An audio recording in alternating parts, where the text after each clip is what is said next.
How's it going, and welcome to week 3 of 50 weeks of marketing. Last week we talked about the marketing mix, and this week's topic, as you can see here, is authenticity. So authenticity is a bit of a buzzword in marketing at the moment. It's sort of come in the last 5 or 10 years. There was very little said about authenticity when I did my marketing studies about 10 years ago.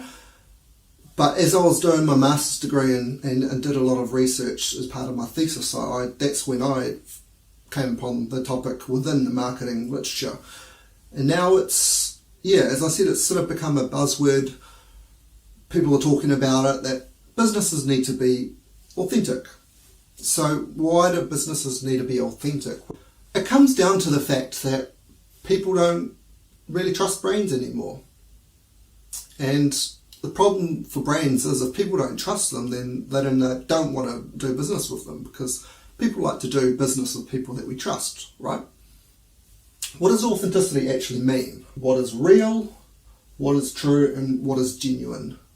So there's a lot of interchangeable terms that I talk in more depth in this week's written part of 50 Weeks of Marketing, but as far as the definition goes, that's pretty much what authenticity is. So there's 3 major forms of authenticity. The first one is the authenticity of an object. So you buy a Dolce & Gabbana, a Rolex watch, something like that. There's a lot of items counterfeited, of big brands. So the validity of an item, of whether it's an authentic item. So that's our judgment placed on a object, and also that form of authenticity can be placed on an individual.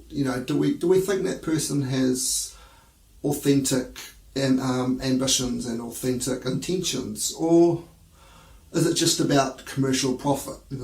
So commercial profit and doing everything for the sake of making money is sort of the polar opposite of what authenticity is, where you do something for the love of the craft, you do something to provide value to people.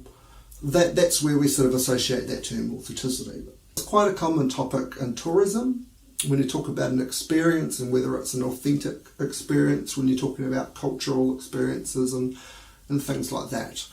So the next couple of forms of authenticity talked about in the marketing literature is authenticity from a community or a connection with a group of people, and self-authentication. So that's the authenticity, when I feel authentic, what environments am I my authentic self? So it's common when we're talking about subcultures, members of a subcultural community. Are they authentic members of the community, or are they not? Judgment is placed on individuals depending on that sort of, again, going back to that intention of authenticity.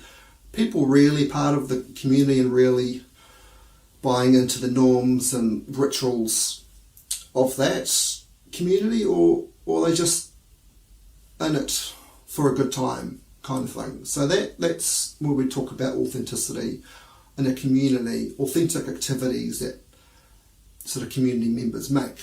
Going back to the authenticity of the self. So there's a certain sense of meaning which people place on being the authentic self, which contributes to well-being. So we feel better about ourselves, we feel more positive if we feel like we're being true to who we really are, our real selves. That act of or process of self-authentication can be placed on an experience, it can be placed on that community aspect, and whether we feel we are contributing to the norms of that community. So that's what allows people to be authentic. Why does this all matter to marketers? Well, the term authenticity is synonymous with trust. Basically, if someone finds you authentic, they're more likely to trust you. People trust you, they're more likely to be your customer, and you're more likely to have loyalty from that person in the long term. It's also important for marketers to understand that that term is going to be subjective to each person, different group of people. What is authentic to one person might not be authentic to another person.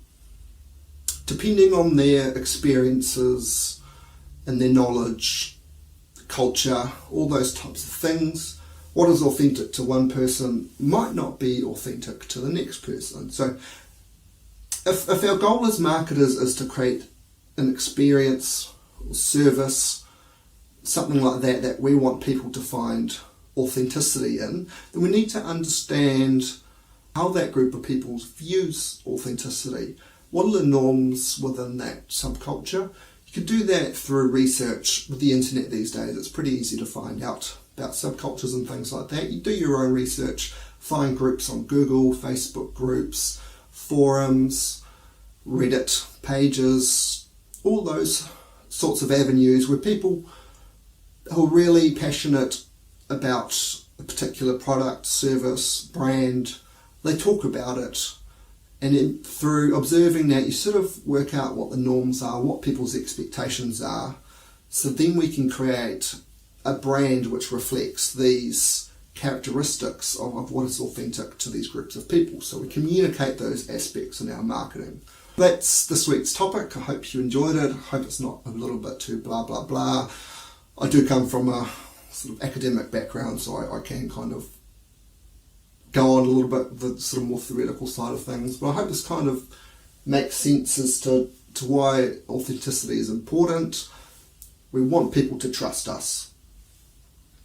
So working out as marketers what is authentic to our target market, and then apply that in our branding and communication, and that should help us start increasing trust from our target market, hopefully convert more of those people into customers and become more profitable. Cheers, I'll see you next week.